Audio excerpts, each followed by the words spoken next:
What's up, y'all? Welcome back to my channel, and welcome to those of you who are new here. My name is Allison, or Allie, whichever you prefer, and I am a flight attendant for a major U.S. airline. And also, I am a mom of two incredible kids, a 6 and 4 going on 14-year-old, if you know what I mean. And for this video, I actually collabed with the lovely Primrose Paris. Y'all need to go check out her channel. Her name is Christine. She is amazing. She is also a fellow flight attendant mommy. She works for a different airline than me, but still a major U.S. airline. And at the end of this video, I'm going to tag some other flight attendants who may or may not work for the same airline as I do, so you get a little bit of a different perspective. And hopefully we'll see what their answers are for these same most frequently asked questions. Question number 1 is, how do I become a flight attendant? Oh my goodness, I can't tell you how many times I have been asked this question. And it's different for every airline. They have different processes that you go through, but I'm gonna give you how you become a flight attendant with my airline. That way it's a little bit more specific to mine. So first, apply to when the job is listed on their website. Usually you can go to their website, or if you can find it on indeed.com maybe, but usually if you just Google flight attendant jobs, it'll pop up. So when we're applying, first apply, and then the second step is usually an assessment. It kind of assesses your personality, how you would react or act during certain work situations, and it's a pretty long one. They're usually about 30 minutes long. It's kind of a long assessment. You could also get a video interview. It kind of varies. I actually did a video interview for my airline. I didn't do the assessment, and then from there you get invited to a face-to-face, and then you go through the process with the face-to-face, and you're either offered, and that's where you get offered your CJO to go to training, and then they train you, and then once you finish and pass all your tests and graduate, you become a flight attendant. Question number 2 is, do you have any remedies for jet lag and or bloating? Jet lag, I haven't really experienced it in many years, so I really don't have one for jet lag, honestly. If I had anything, it would be just kind of follow the sleep cycle of wherever you're at. So make sure you go to sleep or when you're supposed to, or stay up when it's daylight or something, even though you're trying to go to sleep. Just kind of get on that sleep cycle. For bloating, my tip is probably the same answer as Primrose Paris. She's the one who actually suggested it, and ever since then I have been sharing the secret with every flight attendant I know, because it really helps, and just anyone in general, but it really helps with bloating. And as flight attendants, we're up and down in the air all the time, constantly feeling bloated in our bellies, and it doesn't feel good, because it kind of makes your stomach feel full even though it's not. It's just like gas.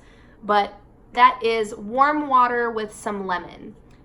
It works every time. I make myself a little cup, put some lemon in there, squeeze it in. Usually I try to keep some on me, or we have little lemon packets actually on the plane, and I'll put that in there and let it cool off for a second, chug it back real quick, faster the better, and it instantly settles my tummy and the bloaty feeling. So that's my tip on that.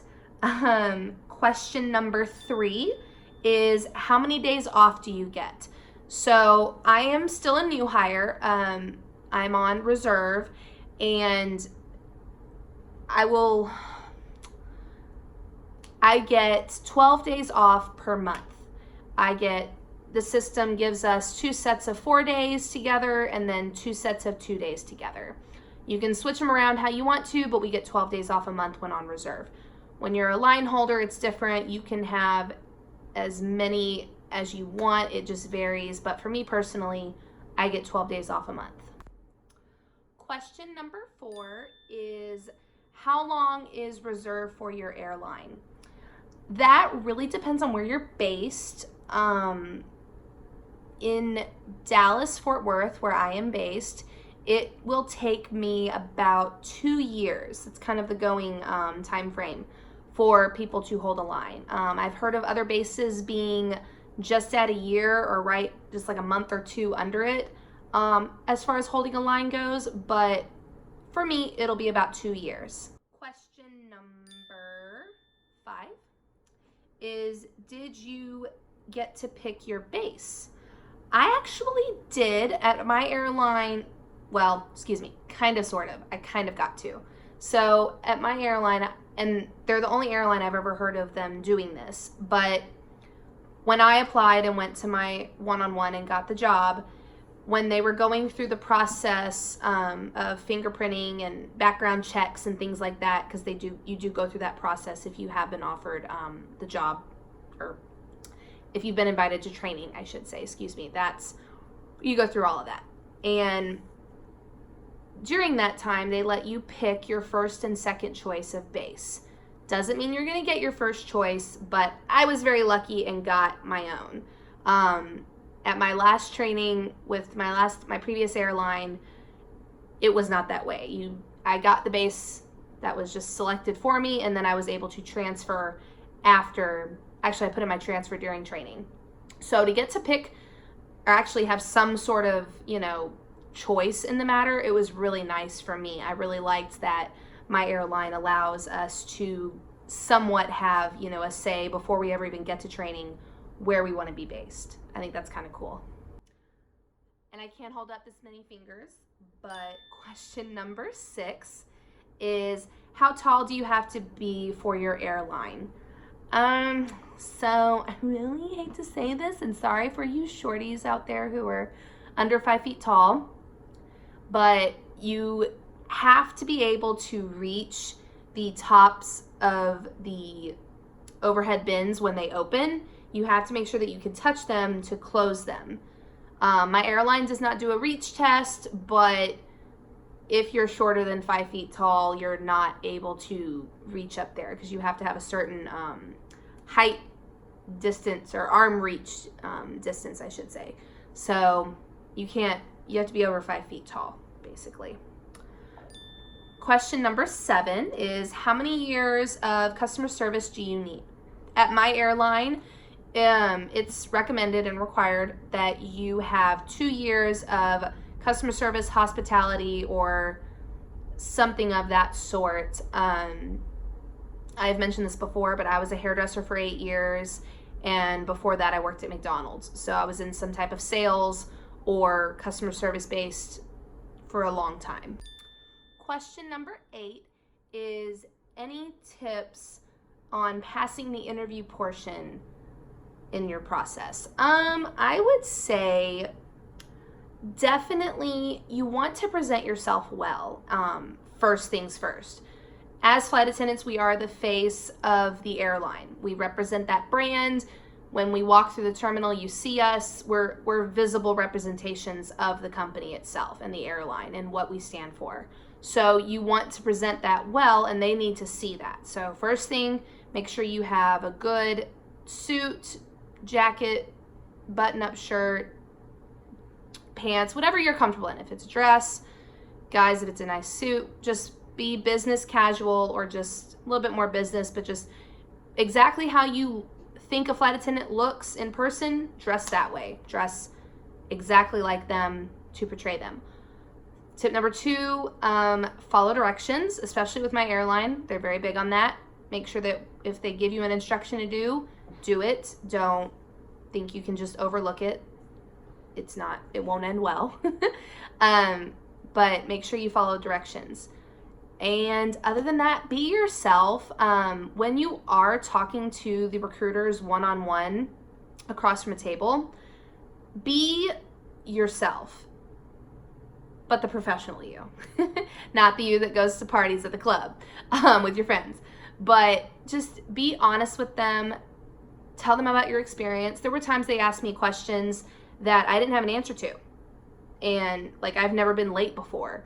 I don't have an exact answer, but I do have something I could reference, and like something from my history that I could reference and say what I would have done had I needed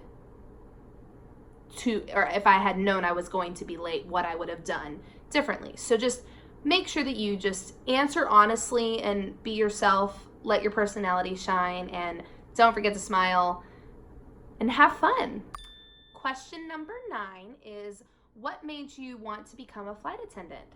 Well, guys, I was raised in this industry. So my dad was a pilot. He was a captain for a legacy carrier for 30 years, my whole life pretty much.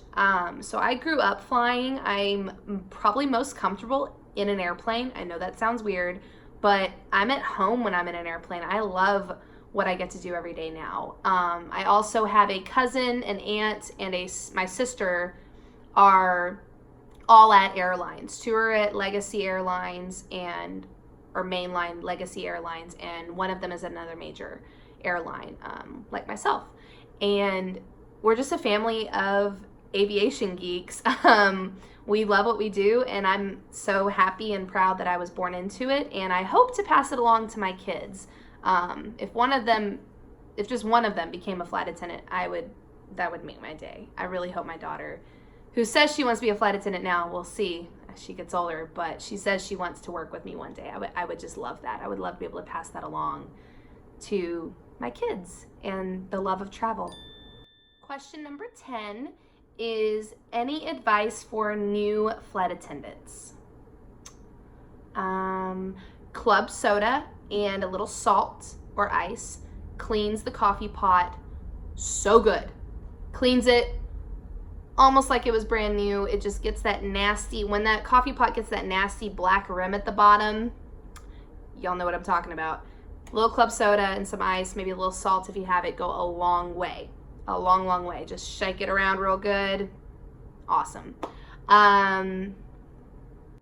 Don't feel scared to ask for advice from the flight attendants that you work with.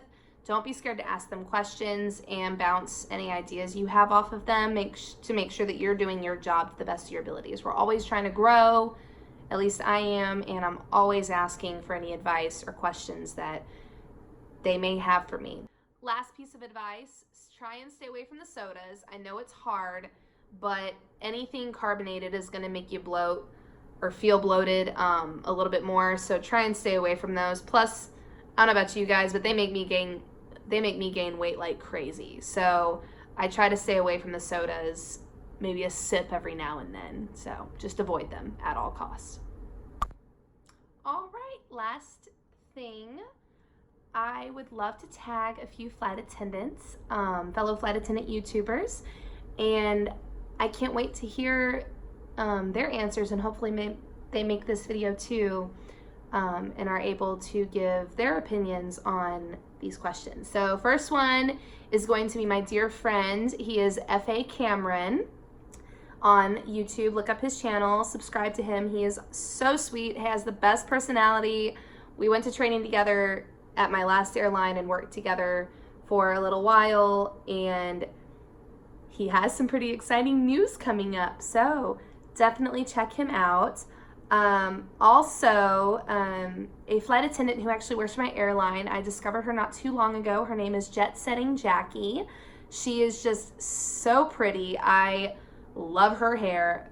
If you're watching this, girl, you're gorgeous, but your hair is so pretty. I was a hairdresser for 8 years, as some of y'all may know, and her hair just, I just want to get my hands in it. I know that sounds weird, but if you're a hairdresser, you understand. Anyways, she's so, so sweet. Go check her out. Another flight attendant who works for a legacy carrier, I discovered not too long ago, and this girl edits like a boss. She does such a good job with her channel. Her name is Jetting Julia, and I just think she's so pretty, and I love the whole aesthetic of her channel, so go check her out. And lastly, another flight attendant who works for my airline and who has reached out on my channel multiple times. He is so, so sweet, has given me some of the best advice and encouragement along this whole journey with my airline and through YouTube. His name is Steven. I might butcher this last name. Sorry, Steven. I know you're watching me. Steven Pereira. We're going to say it that way. Steven Pereira. Definitely check him out. He is so awesome, so funny. He has some awesome videos. Go check him out. Love you, Steven. You're amazing. For those of y'all that I tagged in this video, be sure to, if you make this video, tag more flight attendant YouTubers and people who inspire you, and we'll see how big this thing can get from here. I will also tag them all below so that y'all can go and find their channels and know how to find them and where to look for them. Y'all be sure to go over and subscribe to their channels. They're all amazing people. Go check them out. Anyways, that is it for this video. Thank you so much for watching. Be sure to subscribe and turn on your notifications so that you know when a new video comes out. And again, I will be getting out some new content, some more flight attendant follow me along my trip videos. I know y'all enjoy those. And I can't wait to expand my channel and continue to grow in this process. Once again, thank you so much for your guys' love and support. I'll see y'all next time. Welcome back, and back to regular scheduled programming. There we go. I wanted to, especially when I'm flying during the day, like on this 4-day trip that I'm on, I try to